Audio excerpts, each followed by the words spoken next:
actually you are from theatre. Yeah. So while making the film, what kind of experience you had? See, I mean, sometimes, I made this film by default because unfortunately my brother died. He made sure of it, he was filming in Meghalaya. And I mean, things happened, and I thought the best way I could pay tribute to the filmmaker is by making a film. I've always been involved in theatre. Theatre has always been my passion, and I've loved acting, loved performing on stage. But in between, somewhere traveling between England and Europe and India, I mean, I managed to find the time to have a degree in filmmaking. And many of my teachers, my screenplay writing teacher, as well as the man who taught me a word or two about thing or two about direction, he always said that, since you can write, why don't you make a film?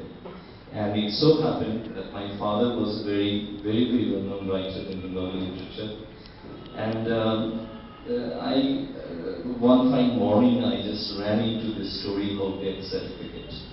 And it is a story of a Kurdi woman who has no idea what death certificate is. Her husband serves water in a little railway station. He doesn't return home one evening, and then her entire world crashes apart. It just falls down, and then she makes this journey from a beautiful, like landscape, picturesque landscape into the mainland, in the railway station, in the hospitals. And the reason, the experience, of course, first let me tell you about the experience. Sometimes this transition is not a smooth one, and we kept learning, and at that point of time, Govind is here in front of me. I've been lucky, I've been to Copenhagen, had a chance to meet Lars von Trier. I didn't know what Government 95 is, and there are so many things that you never learn in film school. And we did have a script, but we were shooting in Sarkar and also in Purulia, which borders Jharkhand and West Bengal. And there are magnificent landscapes like you saw in the film. So we just took out the car in the morning. There were many, many times in which we were not following the script. And the desire was to make a film in natural background, in natural light, and the most challenging part was working with non-actors, because I've always been fond of non-actors.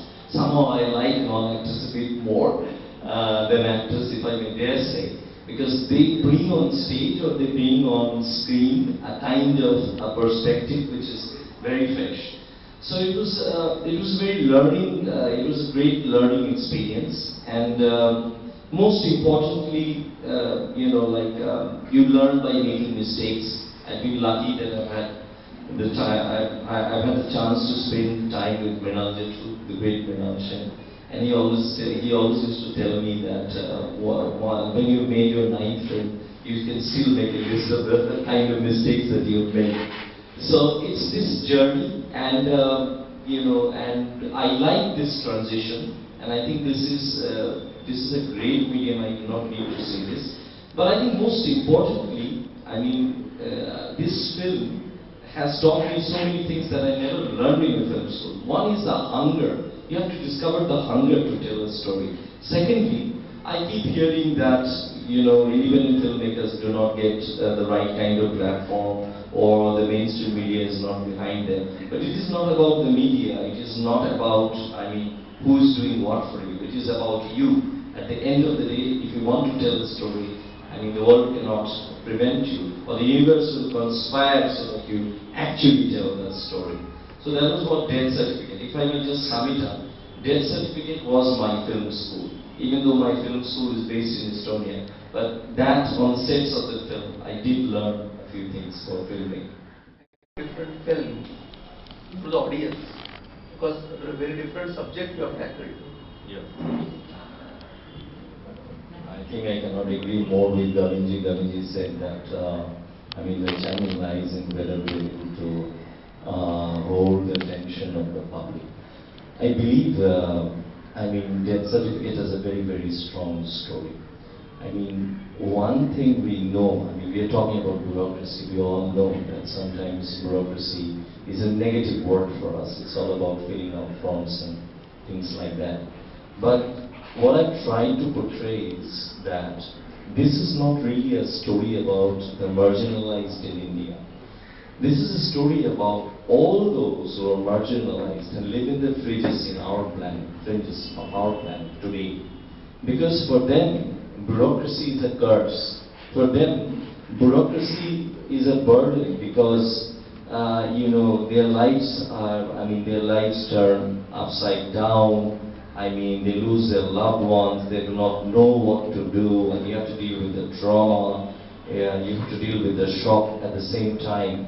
You have to run from pillar to post to find out the dead body of your loved one, or in this case, they had burned the dead body of Ram Lakhan. So, I mean, how do you establish the identity of a person who is dead? And when you have no access to his ID papers, you have no access to his clothes. And when they were asking for his belongings, they were told that first present the death certificate. And in the hospital, they were demanding that they show them proof of his identity. So this question, I mean, is chicken and egg kind of a question. It is very unfair. And to answer your question, how are we going to promote this? I think this is a very thought-provoking film. If you ask me whether we've been successful in making this film, my answer is, if any one of you in the audience, if at least one of you in the audience, you took a moment to think, I mean, how the society works. Mind you, I'm not talking about India alone. Incidentally, this happens in India, in the eastern part of India.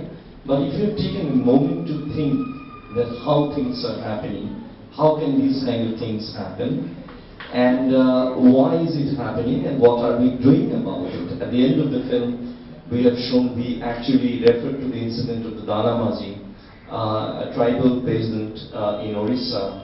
He was denied the mortuary van, and he had to carry the lifeless body, his wife's dead body, for 12 long kilometers along with his wife. And then eventually people realize, you know, this is inhuman, this is not done. So the Sultan of Bahrain comes and gives a donation, and then it's all in the media. But I think whenever, I made this point earlier, and we've been having a lot of discussions with Shudi sir and many of you here, that on the question of availability of platform and the role of the media in promoting these type of different kinds of films, alternative cinema, for example. But it doesn't really lie with the people or the media or the powerful people. It lies with you. So there was a time, 20 years ago, young people couldn't even imagine making films. I think Govindji, we were growing up inspired by Govindji's films. Govindji, I'm sure you'll agree that filmmaking was a lot more expensive. But today we have people like Steven Soderbergh, who's making films with iPhones. You can get a camera and make a film. If you have a story to tell.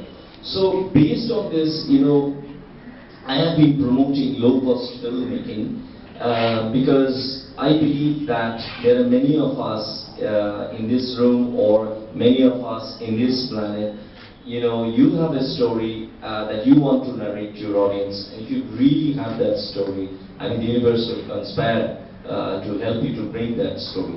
So as far as death certificate is concerned, we are concentrating on film festivals, private screenings, and of course there will be theatrical release as well. But this is not a mainstream cinema, or this is not a big budget cinema. So since this is not a big budget film, we cannot have 300 theaters where we can show our film. But then we have the social media, we have the internet, we have a few halls, we have a few friends, we have a few promoters, and a great festival like the Third Asian Festival, through which you can know about the film. And it's not just about the film, about the issue, that there is acute shortage of morgues in India, that the protocol says that a dead body should be kept for 72 hours, but sometimes they just burn. So this is how we intend to go about it. Subscribe today press the bell icon in your YouTube app.